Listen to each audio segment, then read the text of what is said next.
President Donald Trump will sign an order today to close the education department. That's where we're starting the 7 from the Washington Post. I'm Hannah Jewell. It's Thursday, March 20th. Let's get you caught up with today's 7 stories. President Trump is set to sign a much-anticipated executive order today. It will direct Education Secretary Linda McMahon to take all necessary steps to facilitate the closure of her department. Trump has already cut the agency's workforce nearly in half. That has affected its ability to handle major operations such as student loans, testing, and civil rights complaints.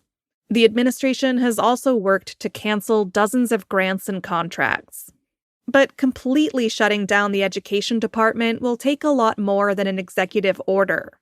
It would require congressional approval, and that would take 60 yes votes in the Senate. Right now, Republicans hold 53 seats. Trump has repeatedly talked about his desire to return authority over education to the states. But state and local governments already provide about 90% of the funding for education and set most of the rules.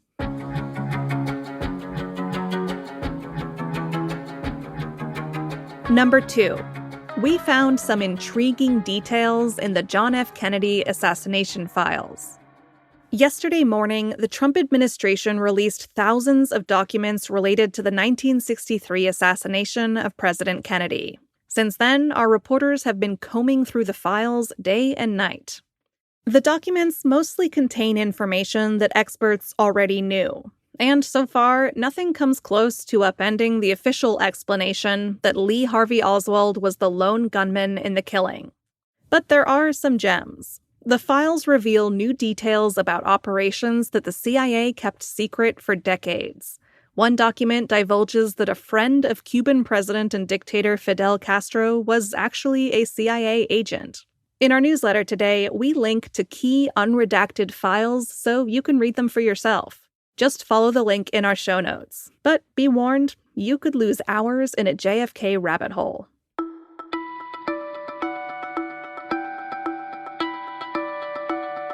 Number 3. Ukrainian President Volodymyr Zelensky agreed to a partial ceasefire with Russia. On Tuesday, President Trump had a long phone conversation with Russian President Vladimir Putin. Yesterday, it was Zelensky's turn. After an hour-long call with Trump, Zelensky agreed to stop attacks on energy infrastructure for 30 days. Putin had agreed the same.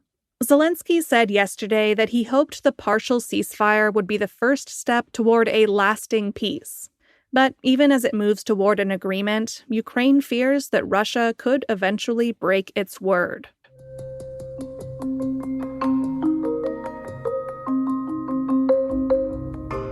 Number 4.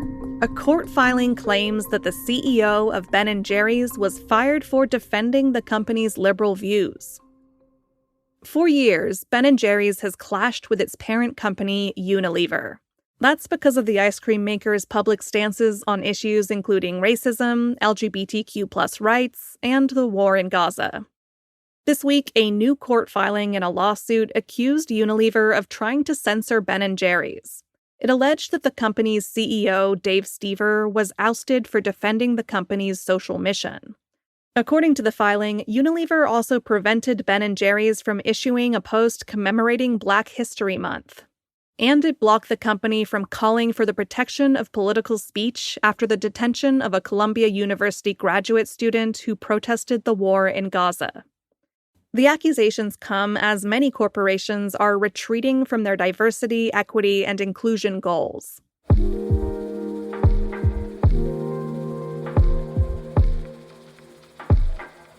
Greenpeace was ordered to pay an oil company $667 million. That's our 5th story. In 2016 and 2017, protests against the construction of the Dakota Access Pipeline became a cultural flashpoint.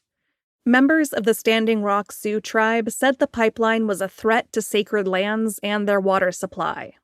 Greenpeace has said it played little role in the demonstrations, But yesterday, a North Carolina jury decided that the organization must pay a huge sum to the pipeline's operator in a defamation lawsuit. Greenpeace has said the financial blow will likely spell the end of its 50-year-old U.S. affiliate. Major environmental groups have described the lawsuit as an intimidation tactic. They said it was intended to stifle free speech and attempts to stop new oil and gas drilling. Greenpeace plans to appeal.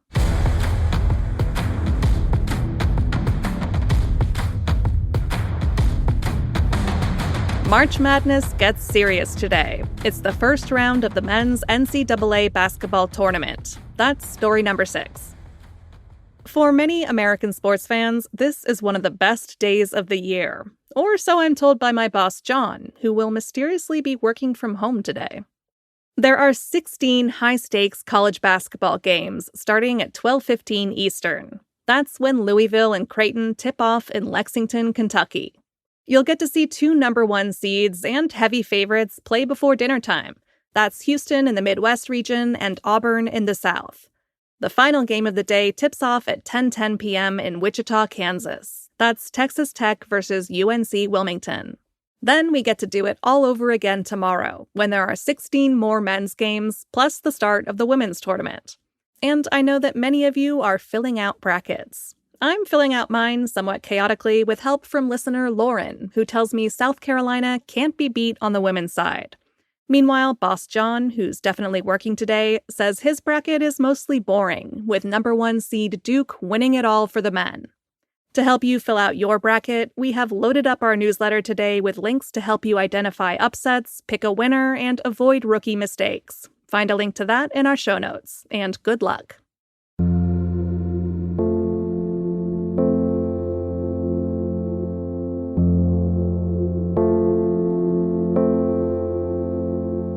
And at number 7, cosmologists found signs that the universe may eventually stop expanding. Right now, the universe is growing at an accelerating rate.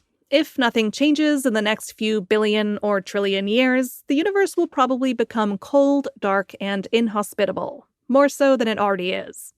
But something strange seems to be happening. New data suggests that the dark energy field that has fueled the expansion has been weakening over the past 4 to 5 billion years. That has surprised cosmologists. And if confirmed, it could open up several different scenarios for the future of the cosmos. Perhaps the universe will eventually settle down into a serene maturity. Or maybe the acceleration could pick up again. Or perhaps everything will go into reverse and the universe will contract again. Experts call this theory the Big Crunch, which is kind of like the opposite of the Big Bang. And it sounds pretty concerning to me. It's probably not something we have to worry about too much right now, though.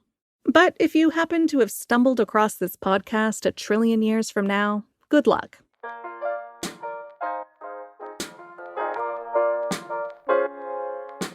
All right, you're all caught up. For your next listen, check out the latest episode of Post Reports. It's about the influencer administration of Donald Trump. The White House has transformed its traditional press shop with a new strategy to amplify its message. For more, find Post Reports wherever you listen to podcasts. And one last thing, congratulations to listener Donna on your beautiful new grandbaby, Emma. That was a truly delightful email to receive. I'm Hannah Jewell. I'll meet you back here tomorrow.